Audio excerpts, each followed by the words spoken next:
자, 그러면 우리나라의 고혈압 환자 수가 얼마나 되는지 한번 보겠습니다.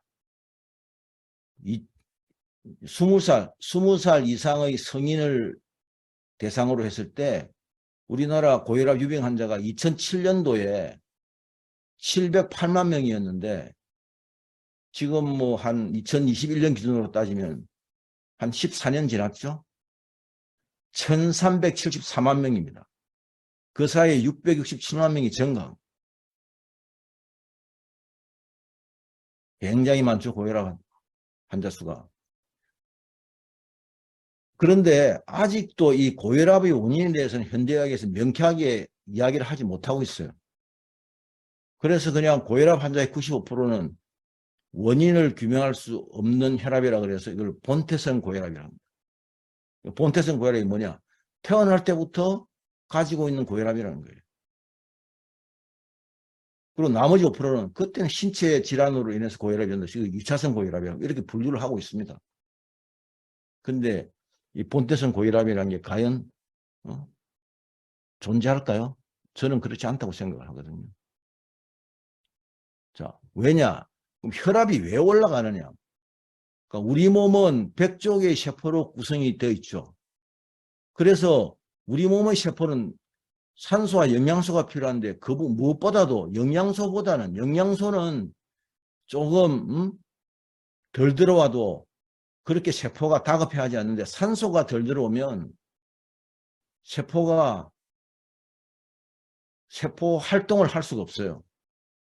특히 이제 뇌세포 같은 경우는 뭐 그게 우리가 골든타임을 3분의 1로 하는 것들이 그런 건데 그래서 산소가 공급되지 않기 때문에 산소가 공급되지 않은 그 세포가 산소가 부족하니까 산소를 더 보내달라고 뇌에다가 SOS를 치는 거예요.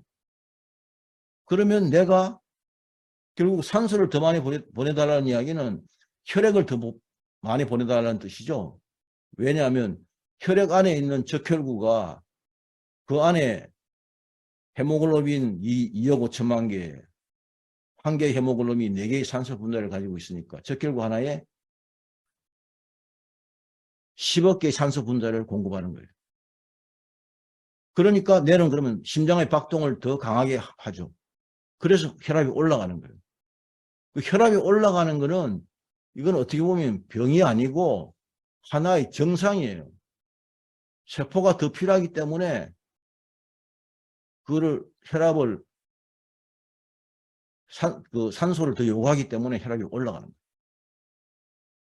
자, 제가 고혈압의 원인을 크게 5가지로 한번 나눠봤어요. 현대의학에서는 고혈압의 원인이 불투명하다 그러는데 과연 그게 불분명한지. 첫째는 우리가 혈관 탄성이 저하되거나 또는 동맥경화가 되면 혈관 탄성이 저하되죠. 그러면 왜 그러면 동맥경화가 일어나느냐.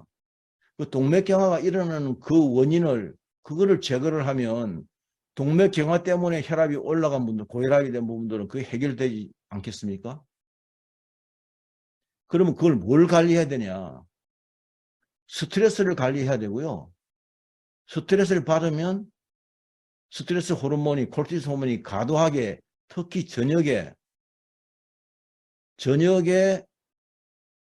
잠을 잘 때 스트레스 호르몬이 많이 분비되면 이게 동맥경화를 유발하고 혈관 탄성을 떨어뜨립니다.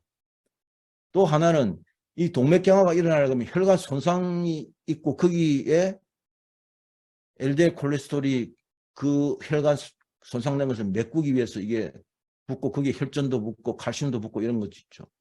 그래서 이 호모시스테인 수치가 올라가면은 동맥경화가 될 수 있다는 거죠.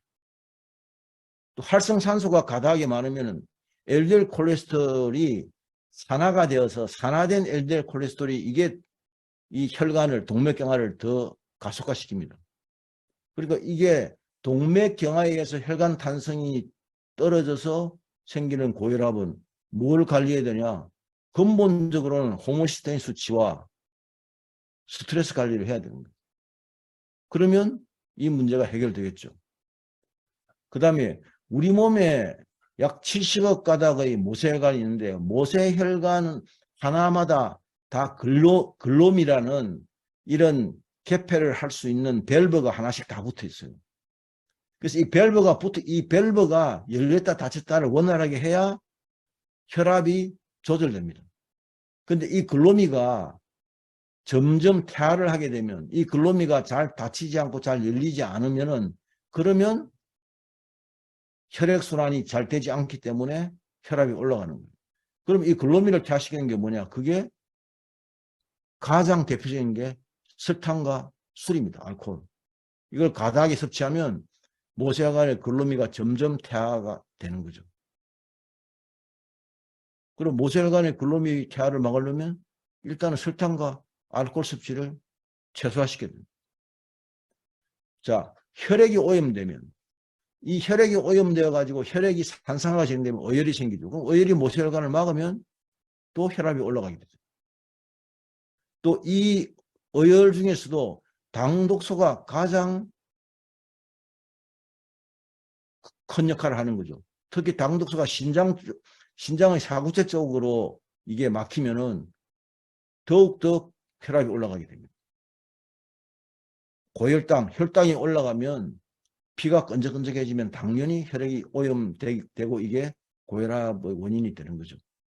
그래서 당뇨가 오래되는 분들은 반드시 고혈압까지 같이 따라오잖아요. 또 하나는 우리 세포가 떠 있는 체액이 칼륨, 칼슘, 마그네슘이 결핍이 일어나면 그러면 심장과 혈관의 수축 이완에 문제가 생겨요. 왜냐하면 여기 세포막에 있는 나트륨, 칼륨 펌프가 불완전하게 작동하기 때문에. 그래서 칼슘하고 마그네슘, 칼륨이 충분해야 된다. 자, 요거는 우리 내부에서 일어나는 거지만은 우리 복부 대동맥이라는 게 배꼽의 뒤쪽으로 등 쪽으로 붙어서 거기서부터 양쪽 양발로 이렇게 갈라지는 그 분기점이 있습니다. 그 복부 대동맥이 압박을 받으면 바깥에서 그 혈관이 압박을 받으면 혈압이 올라갈 수밖에 없잖아요. 그래서 그거는 뭐냐? 복부 비만이나 또는 복부의 근육이 경직되고 또 장이 유해균 우위로 되어 가지고 장이 계속 팽면 상태가 일어나면 그러면 혈압이 올라가는 거예요. 혈압이 올라가는 이 크게 5가지 범주 안에 다 들어갑니다. 자, 그러면 이 5가지 범주를 어떻게 하면 예방과 관리를 할 수 있냐? 자, 동맥경화를 막기 위해서는 식사를 이게 과도한 탄수화물이 정제 탄수화물이 들어가면 그 동맥경화를 유발할 수 있습니다. 그래서 당질 제한 시 비타민, 미네랄, 항산화제를 충분히 섭취하게 되면 동맥경화를 막을 수 있죠. 특히 비타민 중에서 B6, B9, B12는 호모시스테인 수치를 낮추기 때문에 모세혈관의 글로미가 퇴된다. 그럼 설탕과 알코올 섭취를 최소화하고 풍욕이나 내곤욕을 하게 되면 그 피부에 있는 모세혈관이 팽창됐다가 수축됐다가 하면서 이 글로미가 다시 활성화됩니다. 자, 혈액 오염을 막기 위해서는 가공식품 섭취를 최소화해야 되고 대신 자연식품을 더 많이 섭취해야 되고 생수나 죽염을 충분히 섭취해야 됩니다. 체액의 칼륨, 칼슘, 마그네슘 결핍, 생수나 죽염, 필수 미네랄 섭취해야 되죠. 복부 대동맥이 압박받는다? 당질 제한식으로 복부 비만을 줄이고 결국은 복부에 있는 지방을 가지고 에너지원으로 쓸 수 있도록 그걸 케톤체로 바꿔서 에너지원으로 쓸 수 있도록 만들어야 되는 거죠. 저녁 소식을 하고 복부 이완 운동을 하는 겁니다. 자, 그러면 고혈압 관리를 위한 운동은 뭐냐? 저희가 그 K-피크린 캠프에서도 계속 하는 그 운동 6가지 중에서 2가지입니다. 양손 흔들기 운동. 이 양손 흔들기 운동을 아침에 1000번, 저녁에 1000번, 하루에 2번 정도 하면요. 심장과 뇌가 건강해지고 등이 굽는 것을 방지하면서 혈압이 떨어지게 됩니다. 또 하나는 등척석 운동. 이게 11자로 서서 2분간 하는 운동이죠. 손을 늘어뜨린 상태 속에서 손끝에 힘을 딱 모아서 하루에 10분, 일주일에 50분, 10주 계속하면 수축기 혈압이 10 떨어진다. 혈압약 하나를 줄일 수도 있는 거예요. 이 두 가지 운동만 해도 혈압을 관리할 수 있습니다.